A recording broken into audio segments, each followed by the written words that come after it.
কি ভাবছেন এটা ফুল না পিঠে? হ্যাঁ বন্ধুরা, এটা হচ্ছে পিঠে। আজ আমি বানিয়েছি শিউলি পিঠে। প্রচুর বিয়ে বাড়ি সামনে, আর বিয়ে বাড়িতে এরকম যদি শিউলি ফুল সাজিয়ে যদি তত্ত্ব দেওয়া হয় তাহলে কিন্তু বেশ জমে যায়। নমস্কার বন্ধুরা, চলে এসেছি আজ একটা দারুণ রেসিপি নিয়ে। আজ আমি বানাবো শিউলি ফুল পিঠে। তাহলে চলুন শুরু করা যাক। প্যান নিয়ে নিয়েছি, আর এই প্যানের মধ্যে দিয়ে দিলাম হাফ গ্লাসের মতো গরুর দুধ। দিয়ে দিচ্ছি 1 বাটি চিনি, 2টো এলাচ ফাটিয়ে এর মধ্যে দিয়ে দিচ্ছি। আর দারুণ কিন্তু গন্ধ আসে, সেই জন্য খুন্তি দিয়ে ভালো করে মিশিয়ে দিচ্ছি। দুধটা গরম হয়ে গেছে, আর এই দুধের মধ্যে কিন্তু দিয়ে দিলাম চালের গুঁড়ো। প্রথমে আমি অল্প অল্প করে চালের গুঁড়ো দিয়ে একটা ডো বানিয়ে নেবো, তাই আমি 1 বাটির মতো আমি চালের গুঁড়ো দিয়ে দিলাম, আর খুন্তি দিয়ে নাড়তে থাকছি। আরো দারুণ স্বাদের টেস্টের জন্য হাফ বাটির মতো নারকেল কোড়া দিয়ে দিলাম। আবার সবকিছু ভালোভাবে মিশিয়ে দিচ্ছি।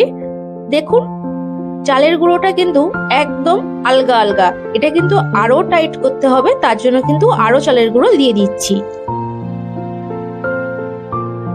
গ্যাসের ফ্লেমটা একদম লোতে দিয়ে এইভাবে খুন্তি দিয়ে ভালো করে নেড়ে নেড়ে কিন্তু একটা ডো বানিয়ে নিতে হবে।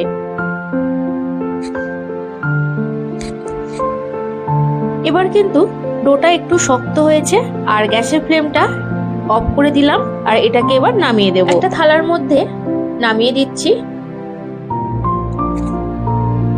হাত দিয়ে এবার ভালো করে কিন্তু মাখিয়ে নিতে হবে, একদম যেন সফট একটা ডো হয়।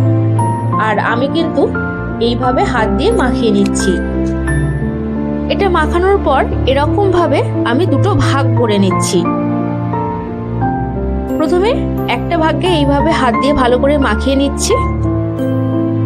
যদি আপনাদের মাখাতে অসুবিধা হয় তাহলে কিন্তু আপনারা এর মধ্যে একটু চালের গুঁড়ো দিয়ে, শুকনো চালের গুঁড়ো দিয়ে ভালো করে মাখিয়ে নিতে পারেন। দেখুন এটা কিন্তু মাখানো আমার কমপ্লিট, এটা হয়ে গেছে। এটাকে আমি একটু সরিয়ে রাখছি। এই ভাগের মধ্যে দিয়ে দেবো ইয়েলো ফুড কালার, আর আপনাদের কাছে যদি ইয়েলো ফুড কালার না থাকে, রান্নার যে হলুদ আছে সেই হলুদ দিয়েও কিন্তু কালারটা করা যাবে। এটাকেও সেম ভাবে হাত দিয়ে ভালো করে মাখিয়ে নিতে হবে, একটা সফট ডো বানিয়ে নিতে হবে।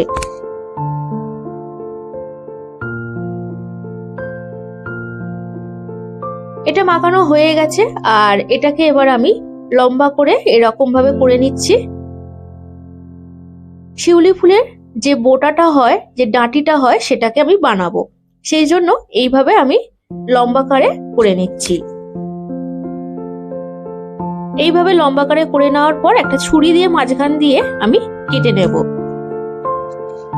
আর সব দিক কিন্তু সমান থাকতে হবে। দেখুন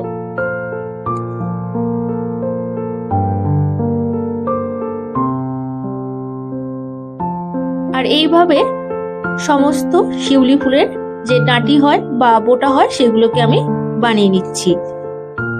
এগুলোকে বানিয়ে নিয়েছি, এগুলোকে একটু আমি এবার সরিয়ে রাখবো। ফুলের মধ্যে ডাঁটিটা জোড়ানোর জন্য এখানে আমি ময়দা নিয়ে নিয়েছি, আর দিয়ে দেব জল। চামচ দিয়ে ভালো করে মিক্সড করে নিচ্ছি, আর এটাকে একটু সরিয়ে রাখছি। যে সাদা ভাগটা তুলে রেখেছিলাম সেই সাদা ভাগটাকে এবার আমি বেলে নেব। এখানে একটু চালের গুঁড়ো দিয়ে এইভাবে আমি বেলে নিচ্ছি। যেরকম রুটি হয় সেরকম রুটির মতো পাতলা হবে না, একটু মোটা হবে।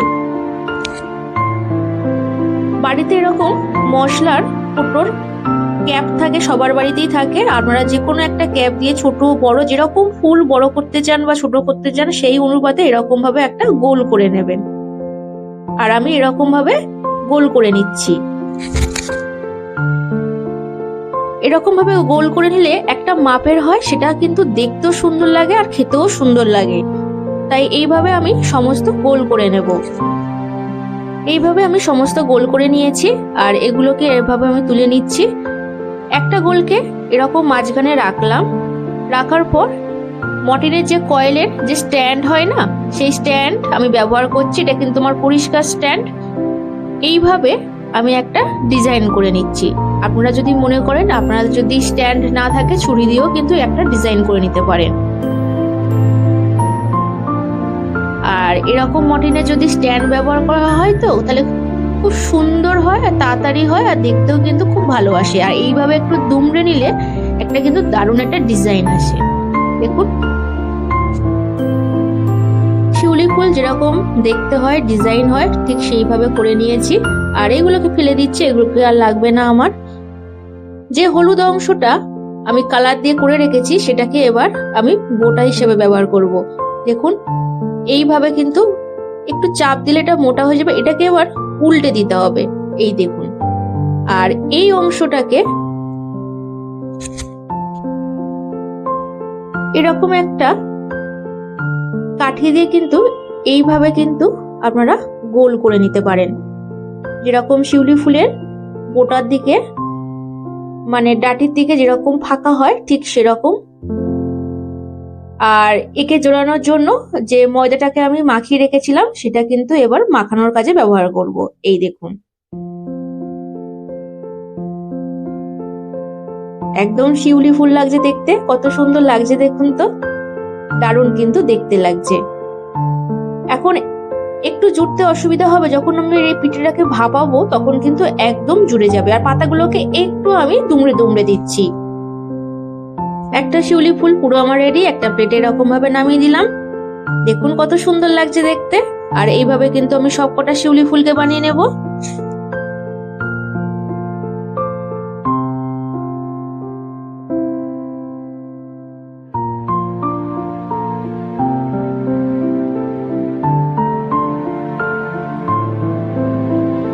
শিউলি ফুলের মাঝখানে একটা টিপের মতো থাকে,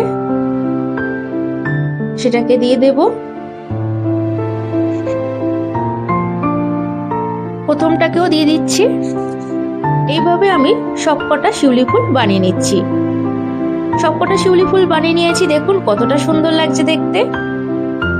কি ভাবছেন এটা অরিজিনাল শিউলি ফুল না পিঠে? আমার তো দারুণ লাগছে দেখতে। এই ফুলগুলোকে এবার আমি ভাপাতে দিয়ে দেবো। একটা ডেকচির মধ্যে জল দিয়ে দিয়েছি আর জলের মধ্যে এরকম ফুটো থালা বসিয়ে দিয়েছি। গ্যাসটাকে অন করে দিয়েছি আর এই থালার মধ্যে এই শিউলি ফুলগুলোকে আমি একটা একটা করে বসিয়ে দিচ্ছি। খুব সাবধানে দিতে হবে যাতে বোটাগুলো ছিঁড়ে না যায়।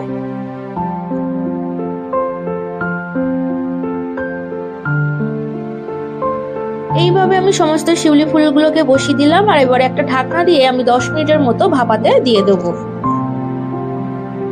10 মিনিট পর খুলে দেখব, হ্যাঁ এটা পুরোপুরি কিন্তু সেদ্ধ হয়ে গেছে। এটাকে এবার আমি নামিয়ে দেব।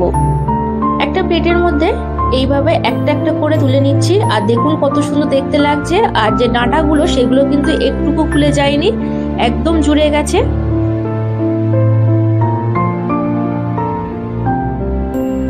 এরকম শিউলি ফুল কার না ভালো লাগে? সত্যি বলছি বন্ধুরা, দেখতে কিন্তু দারুণ লাগছে। রেসিপিটি ভালো লাগলে অবশ্যই আমার চ্যানেলটিকে সাবস্ক্রাইব করবেন, প্রচুর প্রচুর লাইক করবেন, কমেন্ট করবেন এবং শেয়ার করবেন। আজ এই পর্যন্ত, দেখা হবে কালকে একটা নতুন ভিডিও নতুন রেসিপি নিয়ে।